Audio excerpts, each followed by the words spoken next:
What are we working on tonight? I'm sending you problems for my homework tonight for the quiz tomorrow. Okay. You sending it to my email? Yeah.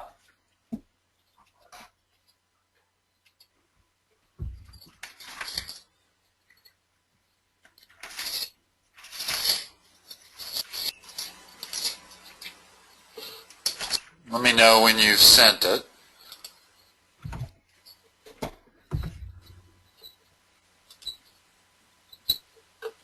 And if there's part of it that can be verbalized, go ahead and verbalize it, and let's get started on it. And I'll wait for the email to get to me. All right. A projectile is launched upward from ground level with an initial speed of 98 miles a second. How high will it go? And when will it return to the ground?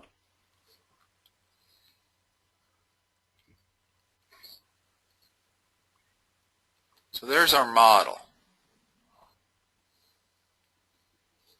Right? We know it forms a parabolic path.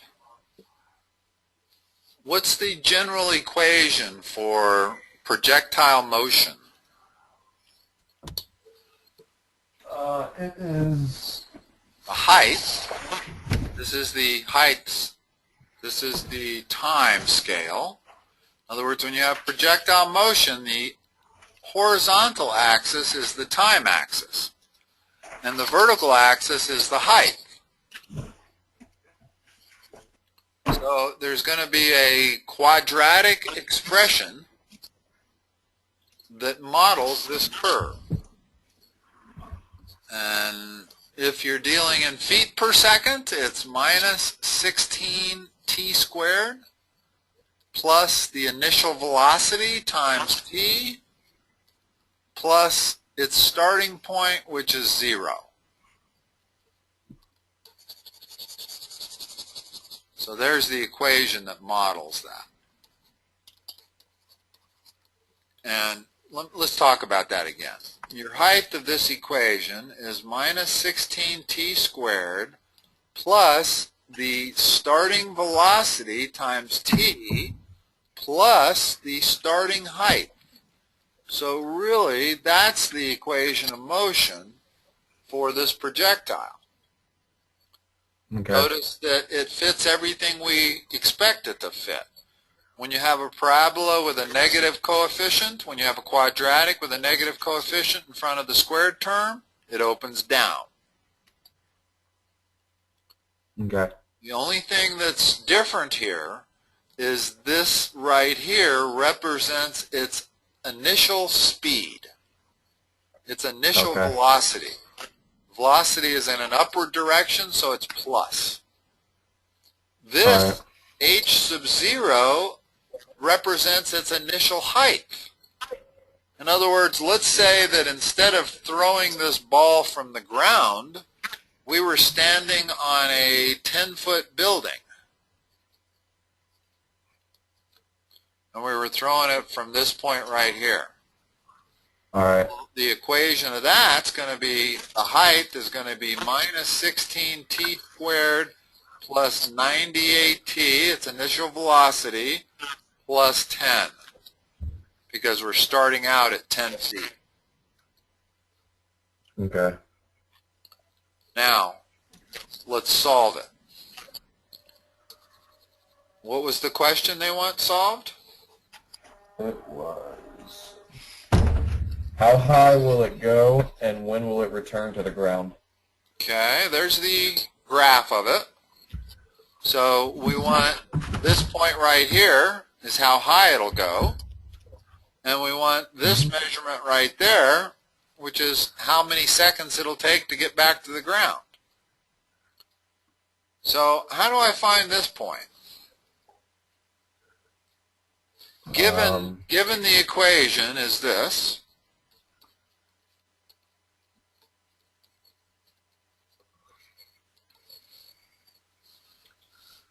So I want to find what? What's that called? The vertex. point.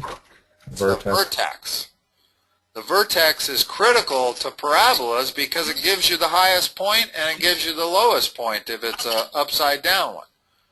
In other words, if it points up, and they wanted to find the lowest point. So, how do I find this point? I want both coordinates. I want the t coordinate and the h coordinate. In other words, that's what that point is, but how do I find it from my equation?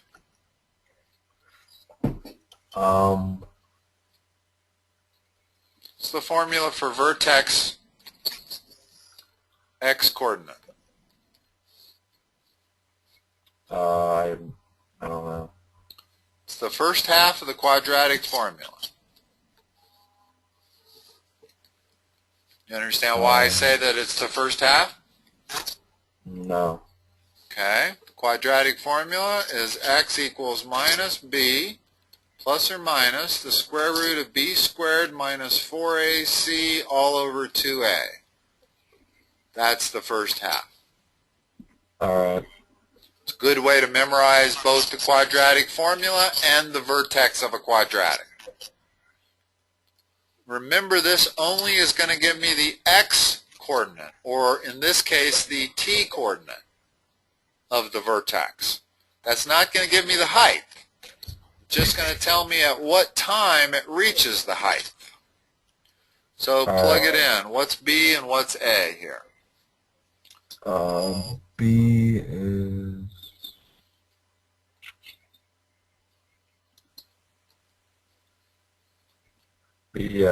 B's 98, negative 98, and A is 16. So 2a is negative 32. Negative 32. A is negative 16. B is plus 98. Mm-hmm. Okay. So that gives you the x coordinate of the vertex. Oh man, couldn't they have made this simpler? I'm gonna change the problem just so the numbers are easier. Let's make this 96. We'll say that its initials. Does it matter to you if I do that? No. Okay.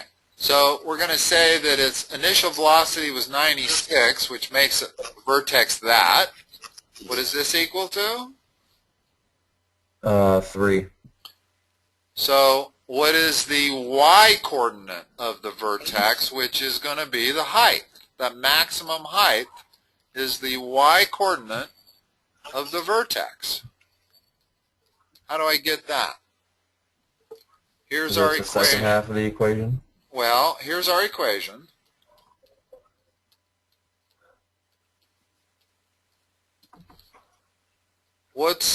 I'm saying that when t is equal to 3, that's where we get our maximum height. So how do I figure out what the maximum height is? Just plug in t. Plug in 3 for t. Yeah. So minus 16 times 9, 3 squared, minus 96 times 3.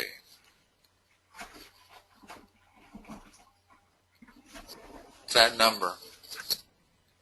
That's that's minus 144 minus 288.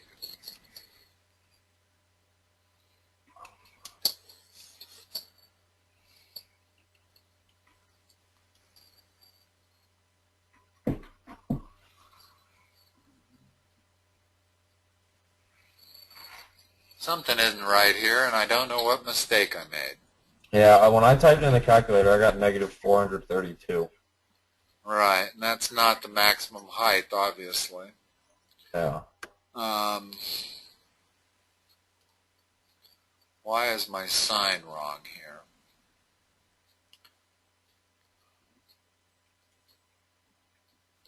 So 3 seconds is where it reaches its maximum height. So if I plug in 3 here, I have minus 16 times 9. This was a plus, not a minus. Plus 288. So it's minus 144 plus 288 plus 144. Yeah. That's its maximum height. In other words, if I went back to my original equation, which was this, it had a plus sign there. I didn't see it because I had circled it. In other words, there's my equation. If I want to know what the height is at 3 seconds, I plug in 3 for t. Yep. And I get 144.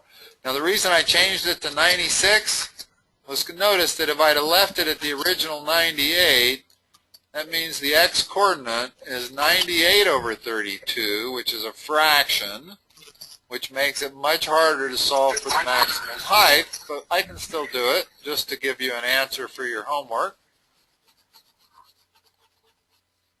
So here's my maximum height. My equation is this, and I'm going to plug in 98 divided by 3 for t. So 98 divided by, not 3, 32, excuse me, square it, plus 98 times 98 divided by 32. So there's going to be the answer to your problem on your homework. Just a much more difficult number to come up with once we start dealing with fractions. All right, don't erase that just yet. Hold on. All right. Okay. Now, when will it come to the ground? If you look at our picture, what is unique about when it hits the ground? What does it mean? Its height is at 0. Yes, very good. So all we got to do is solve this equation. 0 equals minus 16t squared plus 98t. Solve that. Doesn't need the vertex at all. Just solve that equation.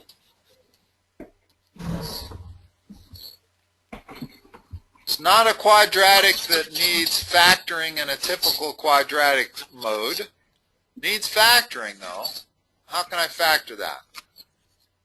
You can take out a 2t. Okay, let's take out a minus 2t. All right. Leaves behind 8t there, minus 49. Now, notice why I put a minus there, even though it's a plus there. After I redistribute this, it's got to end up the same as I started. Yeah. That's why that has to have a minus. Okay, now, if I say that that's all equal to 0, how do I solve for t?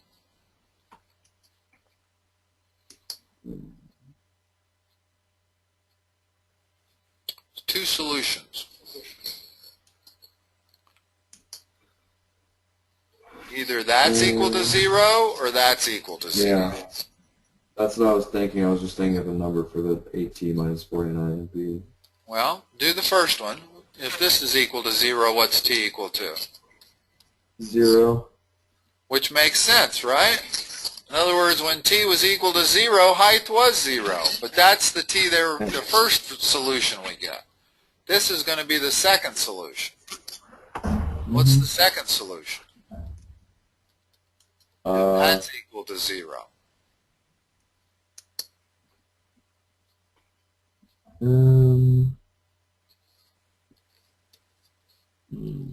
So 8t minus 49 equals 0. Solve that for t.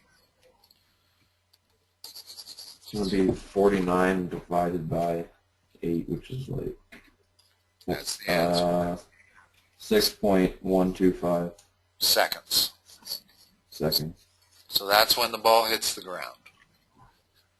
That's all you needed, right? Was its maximum height and when it hit the ground.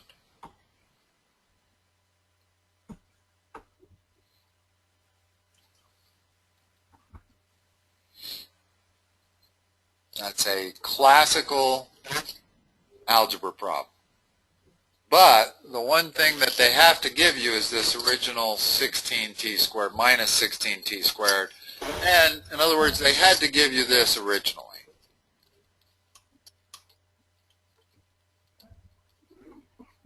Yes? Yeah. You can't do the problem unless they give you that to start with. Yeah. This minus 16, that's the gravitational constant. That's minus 16 because of the force of gravity.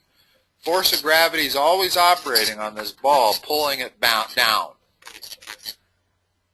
Okay. So if we were in meters per second, this would be 4.9.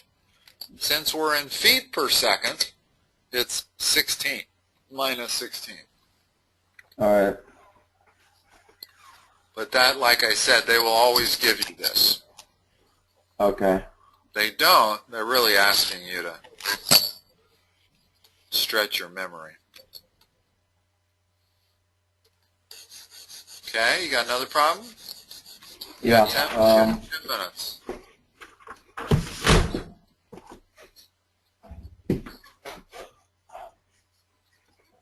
A ball is thrown directly upward from ground level with an initial speed of 80 feet per second.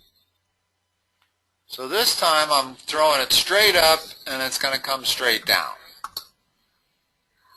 Okay? So it's difficult to graph, but its height is the same formula. Minus 16t squared. What's the initial gravity, or what's the initial speed? 80 feet per second. So that coefficient on this t term is 80. And then the last term is its initial height, which is 0. Right? Yeah. Throwing it from the ground, even though the person probably is 6 feet tall, and he's really probably throwing it from a height of 4 feet. But we will pretend that he is laying on the ground and he's throwing it from the ground. Oddly enough, this model still holds, even though the ball is going straight up and straight down. Okay. If I wanted, I could plot that as height, this is time, and I'll still know when it reaches its maximum height and when it comes back down and hits the ground. All right. What are the questions on this? What do they want to know? How high will it go, and when will it return to the ground? Okay, we've got to do the same exact thing we did last time. Let me get rid of my graph. So we need the vertex, x-coordinate, and y-coordinate. The y-coordinate is going to be our answer for how high it'll go. What's the x-coordinate, since we need to figure out it first? It is... minus b over 2a. Yeah, negative 80 over 30, negative 32. Let's see, I can divide that by 8, so minus 10 over 4, which is 5/2. So the vertex x-coordinate is 5 over 2. What's the y-coordinate, which is going to be our maximum height? Hold on, I'm finishing writing this down. The y-coordinate's going to be... Just set it up for me, and then we'll do the arithmetic. It's going to be negative 16 in parentheses 5/2 squared plus 80 in parentheses 5/2. Okay, now let's find a number for this. Let's see, that's 25 over 4 plus 40 times 5, 200.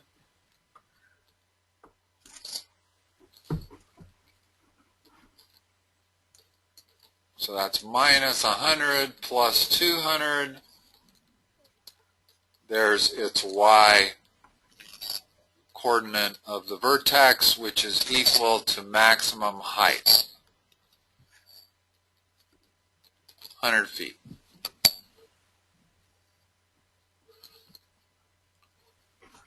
All right. Here's the original equation. When does it hit the ground?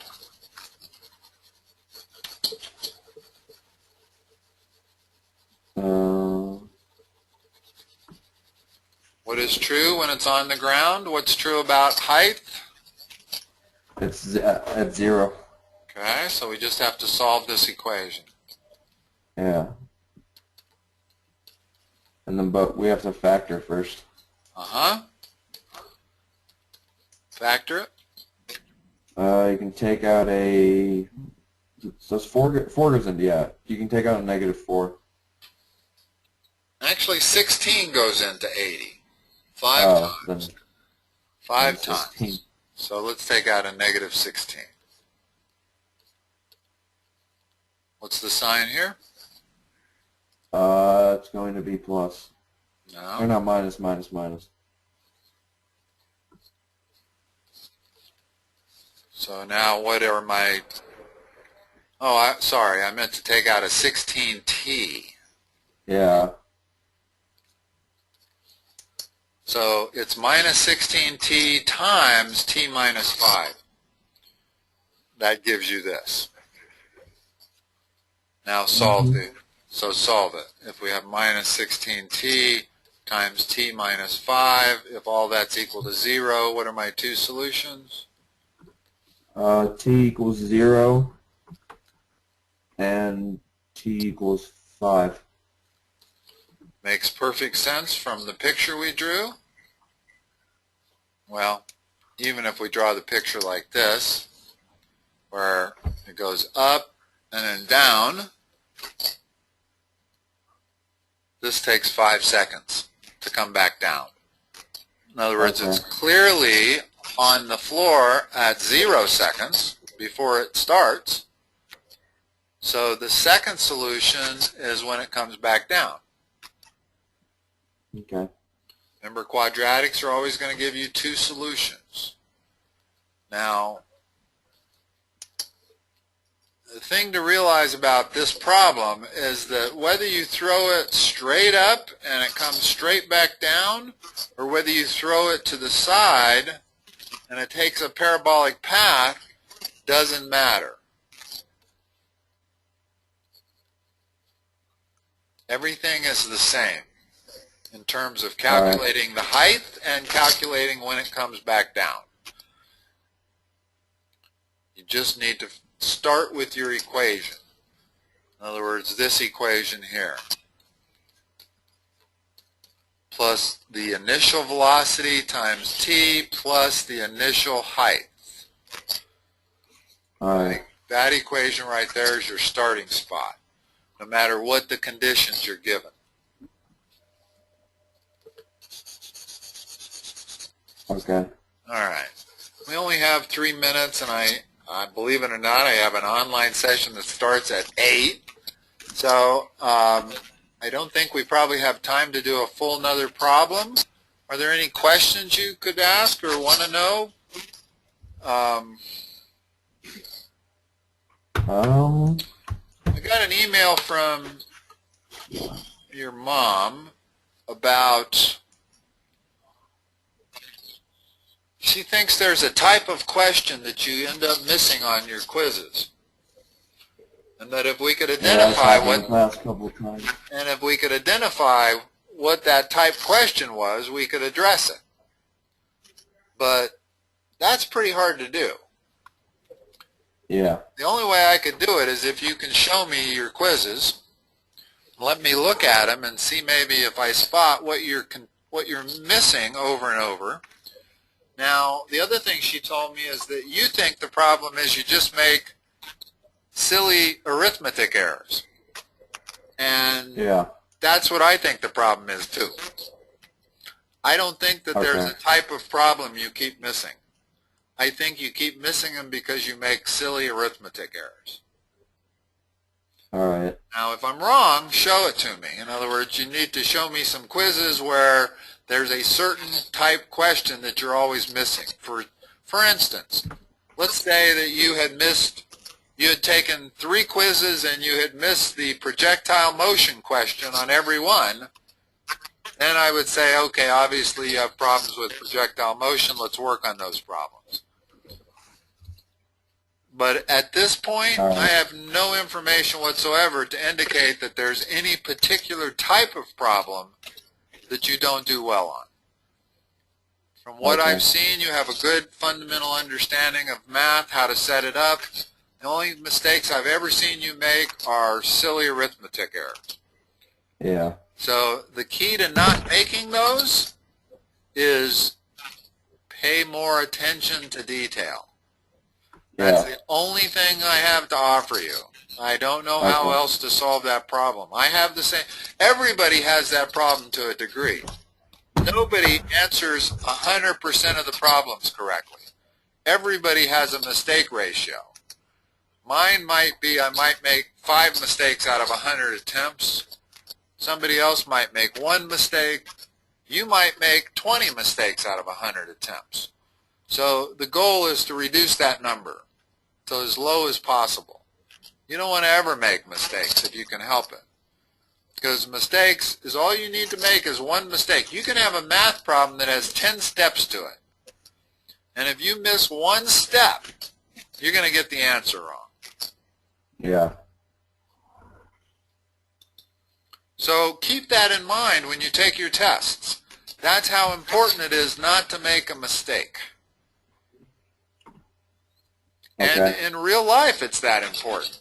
If the engineer that builds that bridge makes a mistake in his math, that bridge collapses. Yeah. So in real life, not making mistakes is of huge value. Being perfect. I mean, I know that that's much easier said than done, being perfect, but it's what you want to try to attain is perfection when you're doing your math. That gives you the greatest likelihood of getting the answers correct. Okay. Okay? Yep. All right. Let's see. Our next appointment is Saturday, right? Yeah. Let's double check it before I go here. Saturday at noon. Does that still work for you? Because I think we did 12:30. We did 12:30 last week, but you said from now on it should be noon? Yeah. Okay. I will talk to you at noon on Friday. Oh, excuse me. Saturday, not Friday. Saturday. Right? Yep. How's your football going? Did you guys win or lose yet? Our varsity playoff game's Thursday, and then JV plays Friday. Which do you play on? I'm not playing because I hurt my knee. But I would play on varsity and JV. You would be normally on varsity. So you're out with that. I saw that bandage over your knee. Do you have surgery? Is that like arthroscopic surgery or? No, I dislocated my kneecap, and that tape's there to help it hold it in place. Oh. So you're out for the season. Yeah. All right.